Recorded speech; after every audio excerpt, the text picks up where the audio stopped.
Hello again. Horrifying is how lawyers describe witness accounts from the latest in a string of prisoner executions in the American state of Arkansas. Convicted murderer Kenneth Williams was sentenced to death by lethal injection. Here's what happened during his execution, according to a reporter who was there.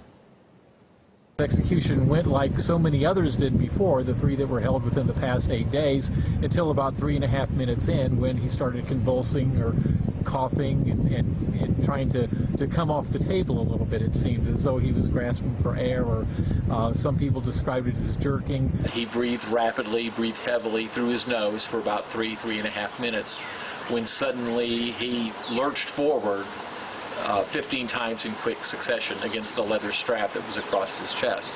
This was my 10th execution to see. It was by far, I believe the term I used with a colleague last night was that by far it was the most violent one that I had seen.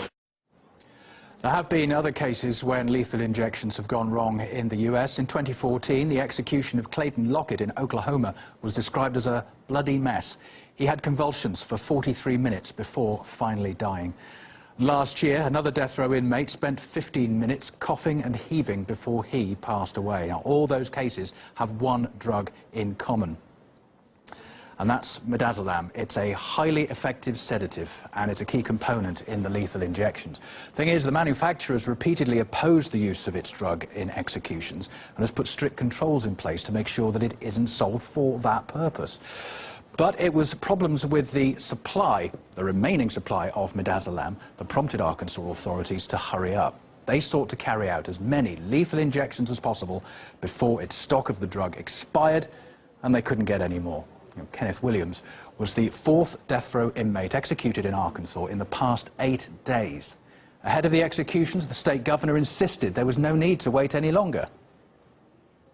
I have raised that issue with our Director of Corrections, Wendy Kelly, and knowing how difficult this is, and the answer is it's not any easier to string it out over 4 or 5 months than to do it in a measured and separated fashion, but in the sequence that we have outlined. Kenneth Williams' lawyer says rushing through with the executions put extreme pressure on the courts. They wanted, it's very clear, they wanted to conduct them before the supply of midazolam ran out. I think it was a mistake by the governor in the state of Arkansas to do it that way. It put everyone under an extreme time pressure, and in terms of conducting it.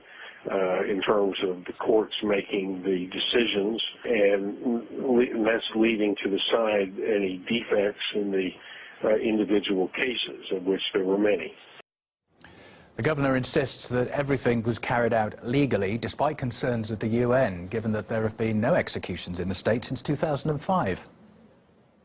We are deeply troubled that after a 12-year de facto moratorium on the use of the death penalty, the US state of Arkansas has executed 4 men in the space of 8 days. Rushing executions can deny prisoners the opportunity to fully exercise their rights to appeal against their conviction and/or sentence, and can also lead to states shortening their clemency processes, thereby affecting prisoners' rights. When you look back at the 4 executions, most importantly, they were all done in accordance with the protocols that were established by the Department of Corrections and were litigated extensively in court and approved by the Arkansas Supreme Court and the United States Supreme Court.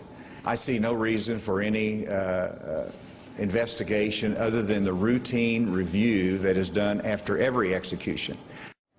In reaction, some say that carrying out the death sentences was more about politics than justice. Drugs that they're using are obviously, clearly, and has been shown over and over again, really what they do is end up torturing people to death. Death penalty, I have to point out, in the United States is only used against poor people. Half of the 8 people who are scheduled to be executed in a period of 10 days were spared, at least for now.